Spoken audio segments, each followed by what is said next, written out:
Hey everybody, my name's Eric and welcome to the Jailcast. This is my movie review for Rogue One, a Star Wars story. I want you all to know that I'm going to be starting out this review with a non-spoiler section of this review so that you can watch this and without seeing the film first, so that if you've not seen the film, you can watch this without worrying about me ruining it for you. And I will give you a spoiler warning before I get into all the good details about this movie. So feel free to watch until you see that warning without worry about me just spoiling the whole thing for you.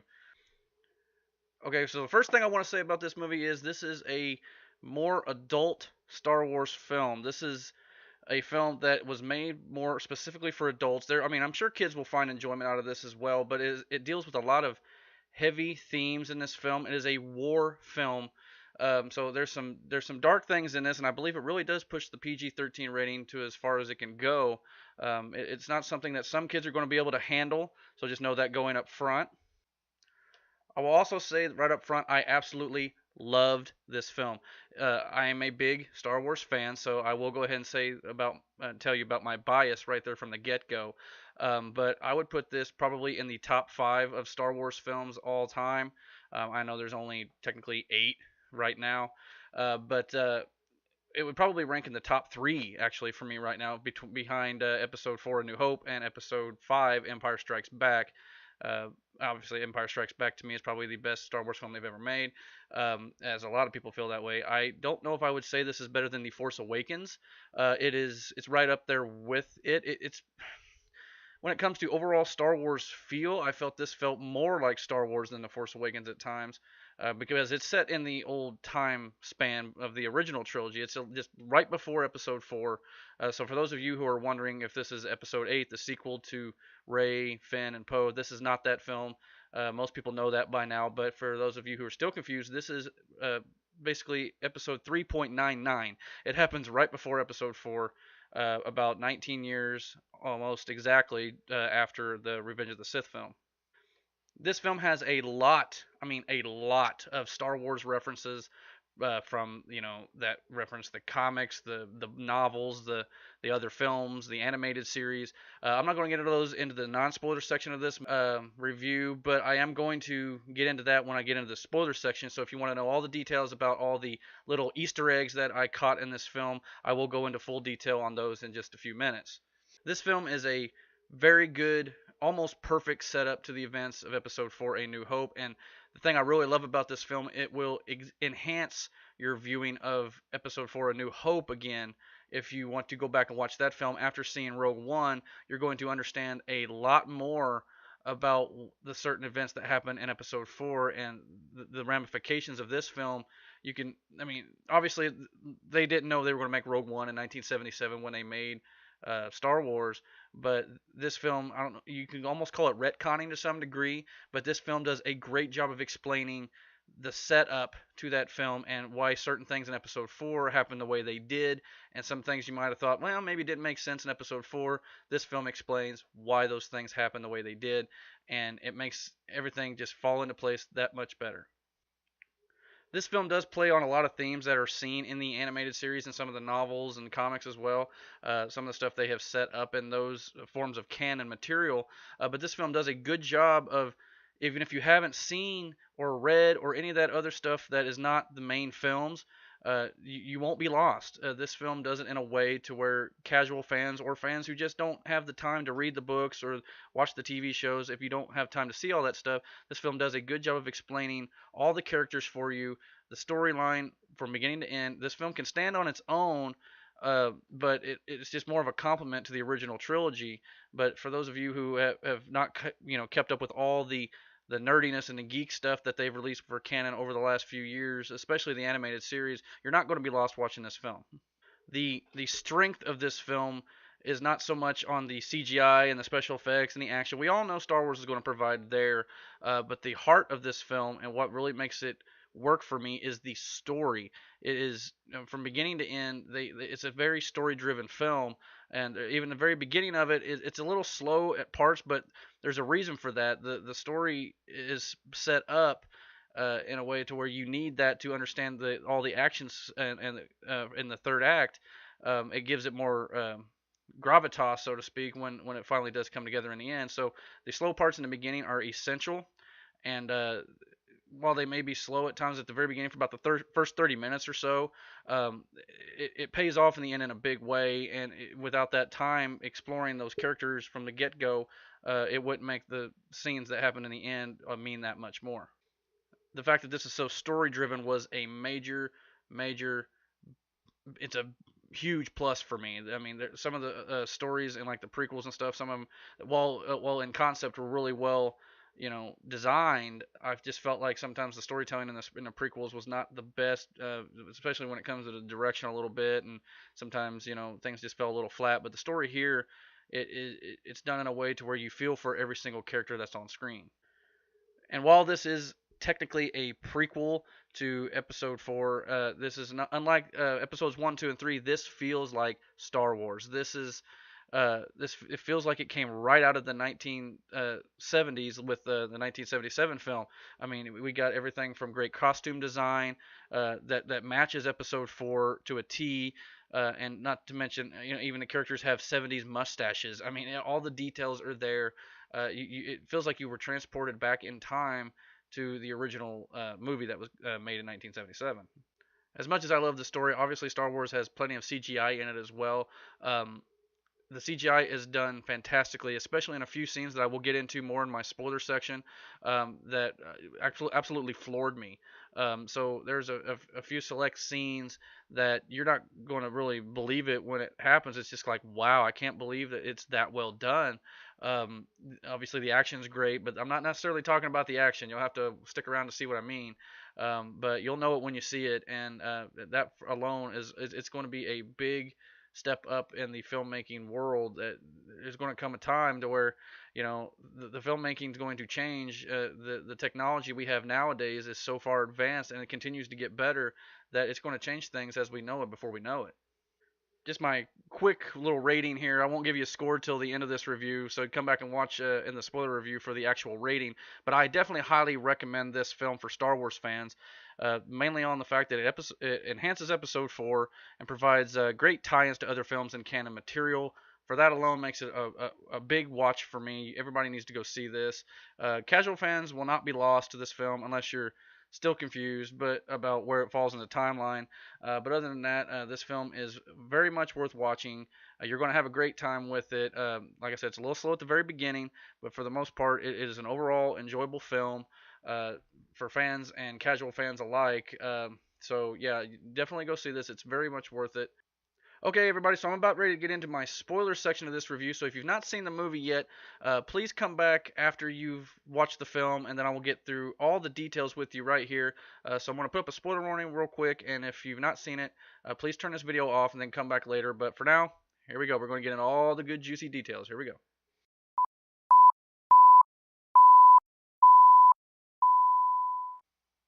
All right, are you gone? You better be, because here it comes. Ready?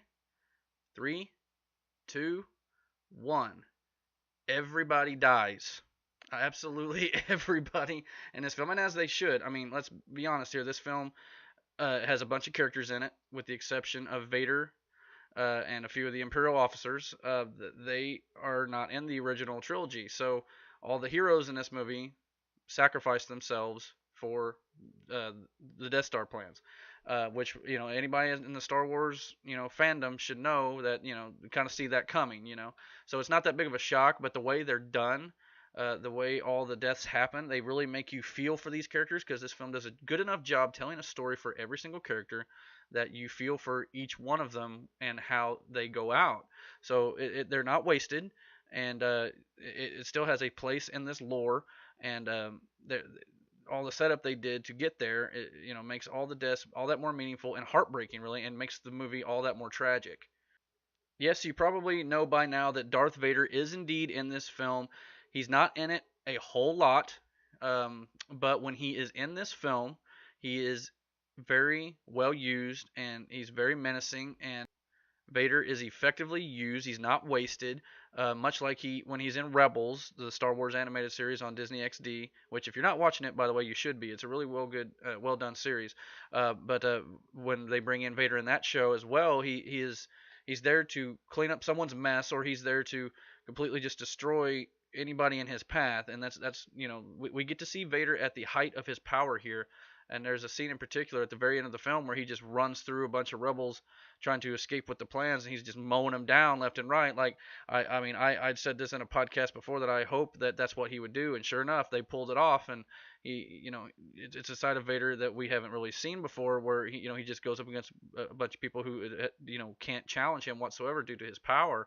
And it's a very effective scene. It's very scary. It could definitely frighten some children, but yeah, it's well done, and this is Vader we all wanted to see, and he's in this film.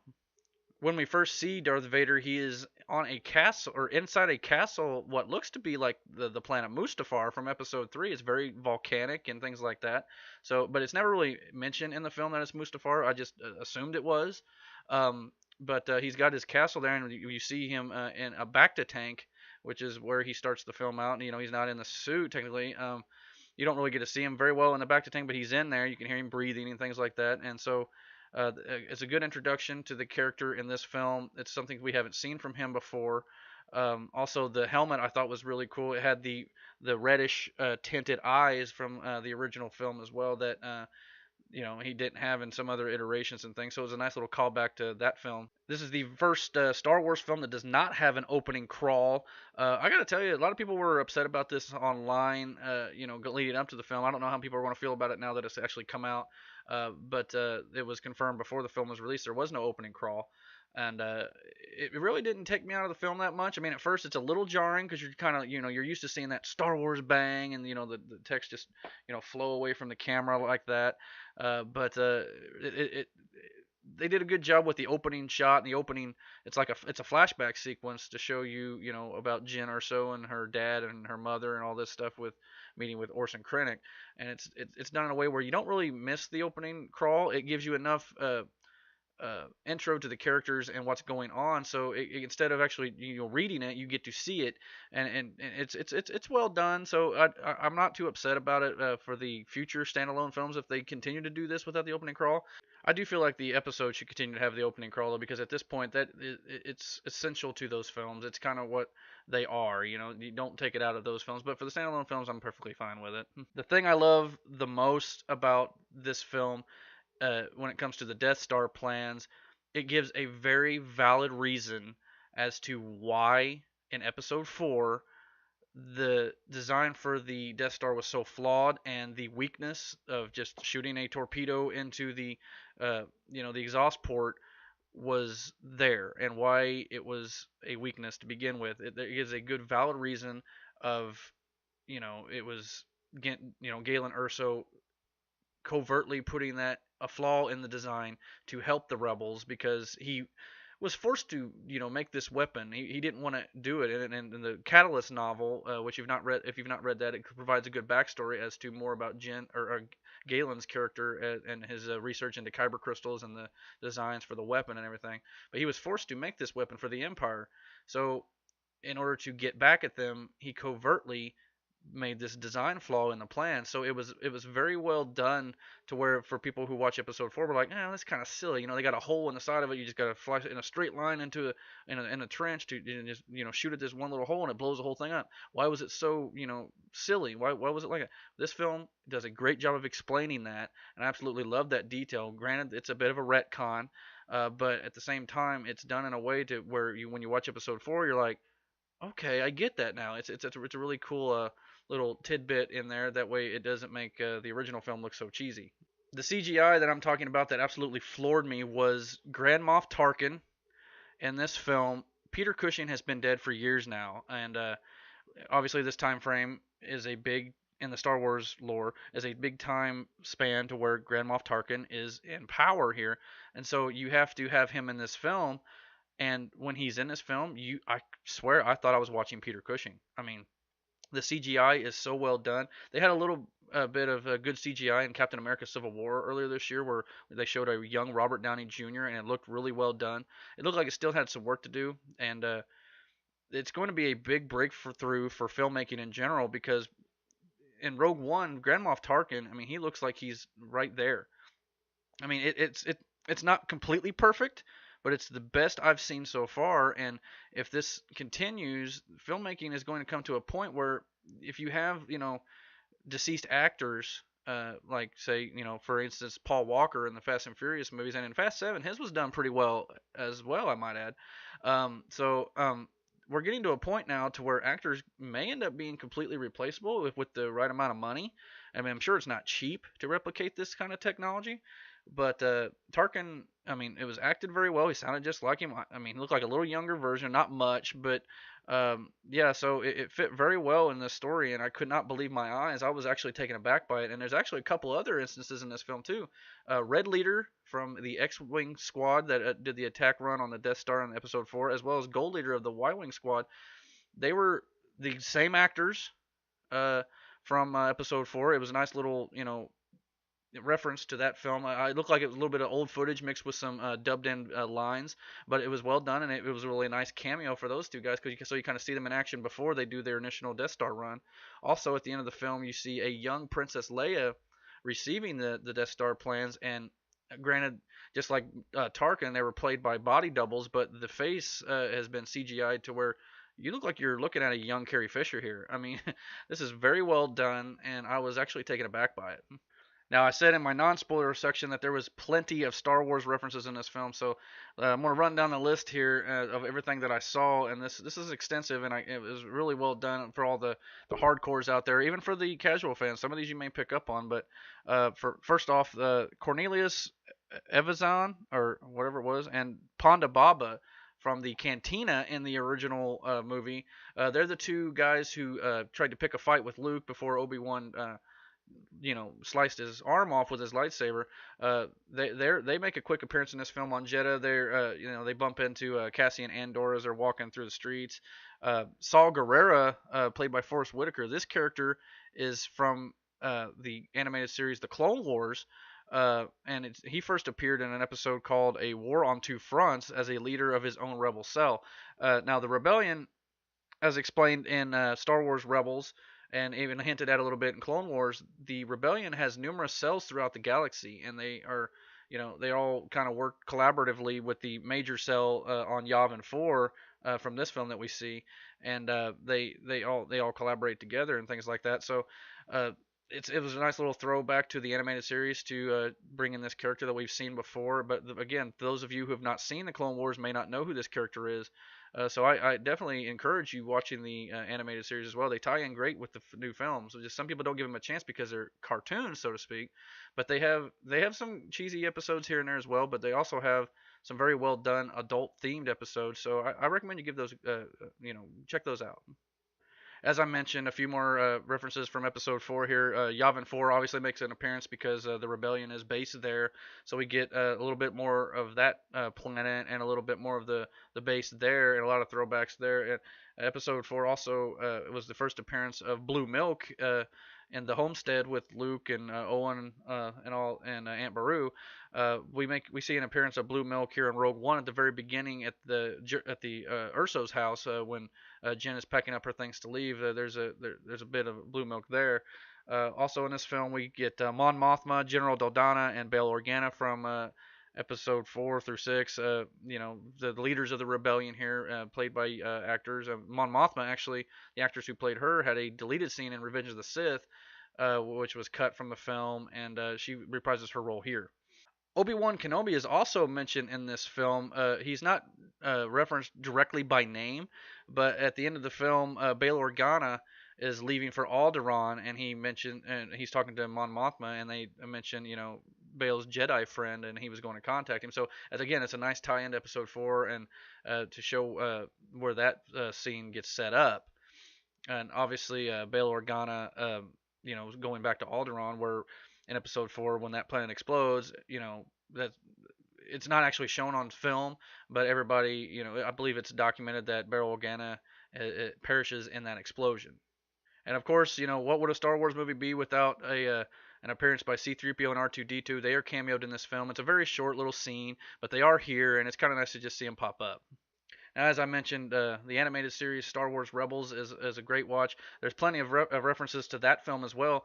There was a scene at the Yavin 4 base where over the PA system you hear them call, General Syndulla, please report to so-and-so, General Syndulla.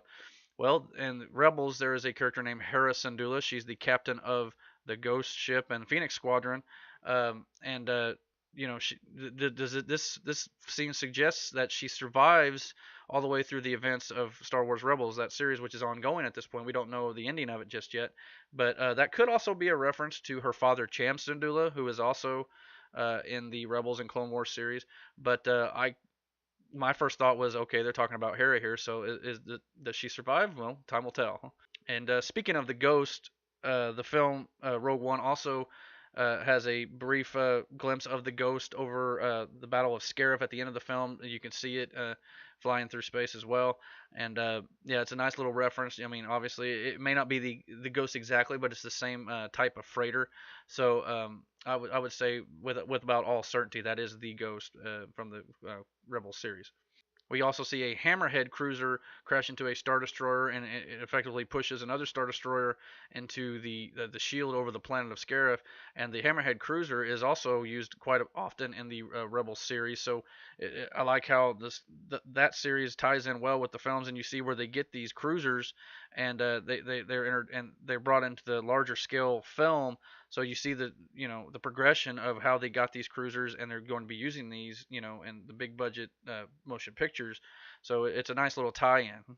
In addition to Red Squadron and Gold Squadron, or Red Leader and Gold Leader in this film, there's a Blue Squadron as well, and we've not seen these on film before necessarily, but they have been referenced before, believe it or not, in the canon material. The Vader Down comic from Marvel, which again, ever since Disney bought out Star Wars from George Lucas, all the comics have also been deemed canon, and so they will be referencing the films as well. And this is one of the first references to the comics too. So Blue Squadron is a nice addition. At the Battle of Scarif at the end of the film, there is a X-wing pilot who is killed when he gets shot down, and he's referenced as Red 5, which, if you know Episode 4, Red 5 is the call sign of Luke. So this is a little bit of a nod and an explanation as to why the call sign that Luke takes on is available, because the original Red 5 was killed in this film. This film shows walkers in the battle on the beach in Scarif, and they are actually AT-ACTs, which are a precursor to the AT-ATs from The Empire Strikes Back. But these walkers have weaker and taller legs, making them more susceptible to being destroyed easier. So please don't send me messages about how that makes absolutely no sense and why they, couldn't destroy them in Empire, but they could destroy them here. Well, it's because they weren't as advanced as the AT-ATs. Chirrut Imwe and Baze Malbus in this film both serve as guardians of the Wills, the protector of the Temple of the Wills on Jedha. This temple was a sacred place to those who followed the teachings of the Church of the Force, and I'm going to get into the Church a little bit here in a minute. But first, the reference to the Wills is actually a reference to the Journal of the Wills, and that was a concept created by George Lucas while drafting the scripts for Star Wars. It was meant to be a record of events in the galaxy written down by a group of higher beings known as the Wills. The original idea was that R2-D2 would be relating the events of Star Wars to a member of the species 100 years later after the Battle of Endor, and the Journal of Wills would have connected the fictional world of Star Wars to the real world, hence a long time ago in a galaxy far, far away. The Journal of the Wills was first made canon in the Force Awakens novel written by Alan Dean Foster, and because that book opens up with a quote from the journal, as a matter of fact. But when it comes to the Church of the Force, actually, it was an underground faith at the days after the days of the Jedi Purge, and the Force Awakens. There's a character in that film at the very beginning named Lor San Tekka, who was played by Max von Sydow. He was actually a member of the Church of the Force. There's also a reference to Dejarik, or Dejarik, or however you say it. I don't know exactly how you pronounce it, but that weird chess game from the Millennium Falcon and A New Hope. It can be seen being played by some of Saw Gerrera's men about midway through the film as well. Also, the classic line of Star Wars. It's always I have a bad feeling about this. That line is almost uttered by K2SO before being shut up by Cassian Andor. So yeah, overall, I felt this was a very well done film. It has great world building in it, and it tells full stories for all the characters from beginning to end. It makes you feel for these characters. They're just not throwaway, and it has great action shots, especially in the third act. It's very well done. It also adds to the overall lore of the films, enhancing the experience of watching Episode 4. It just brings the entire saga, especially the original trilogy, puts a lot. It's a good precursor to those films. So for that alone, and the fact it's just a fun time at the movie theater, I'm going to rank this movie on a scale of 1 to 5, 1 being the worst, 5 being the best. I'm going to give this a very good score of 4 out of 5. That's my review for Star Wars Rogue One, a Star Wars story. I'm sure this is going to make a boatload of money this weekend, and I cannot wait for the next installment, which will come out in another year, Episode 8, which will be the sequel to The Force Awakens. That should be a lot of fun. Well, that'll just about do it for me, everybody. Thank you for watching this video, and if you like what you saw here, please comment and like this video. And you can also subscribe to the Jailcast on YouTube by searching for Jailcast there. You can also find links in the description of this video for my Facebook and Twitter, or you can go to facebook.com/Jailcast, or you can find me on Twitter @EricJail. So until next time, thank you for watching. God bless.